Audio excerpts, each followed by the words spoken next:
So you turn the key and get just one loud click?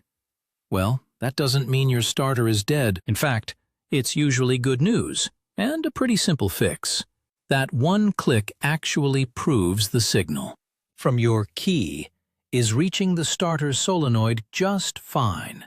The problem is that the starter motor itself isn't getting the huge amount of power it needs to spin the engine. We're talking about, 150 to 250 amps. When the system tries to pull that much current and can't, you get that single solid click, and then nothing. You might even see your dash lights dim or go out completely for a second. See, a rapid machine gun-style clicking would point to a weak battery.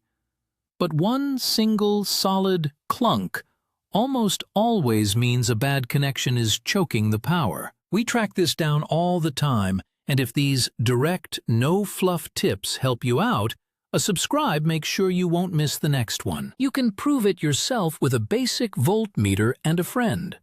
First, set your meter to read DC volts. Go ahead and pop the hood and have your helper get in the driver's seat, ready to turn the key. For this first test, you're going to touch the meter's probes directly onto the two lead posts of the battery itself. And this is important.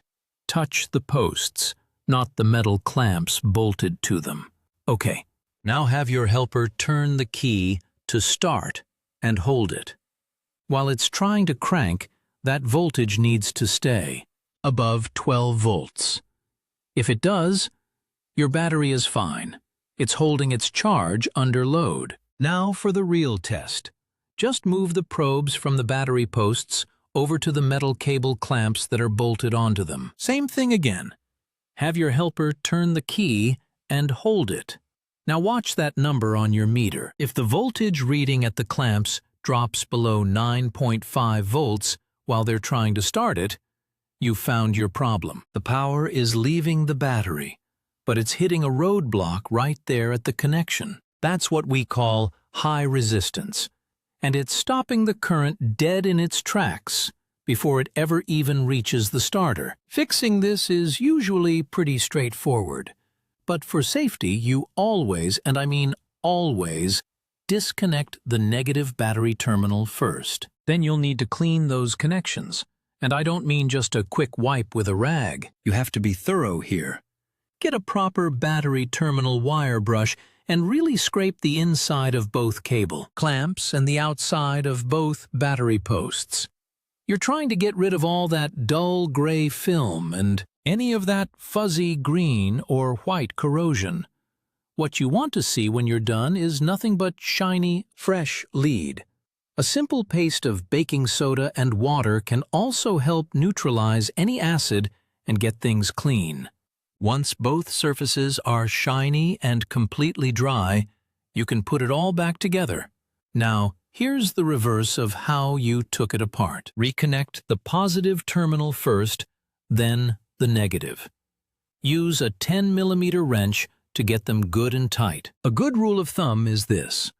If you can grab the clamp and twist it on the post by hand, it's too loose. It needs to be tight enough that if you try to twist it, the whole battery wants to move instead. Only after it's tight should you apply a thin coat of dielectric grease or terminal protector over the outside of the connection. That'll seal it from moisture and help stop that corrosion from coming back so soon. If you ignore a bad connection like this, you're basically starving the starter for power every time you turn the key. That constant strain can overheat and eventually burn out the motor, turning a simple 5-minute cleaning job into an expensive starter replacement. So remember, always check your battery connections first before you even think about buying a new starter.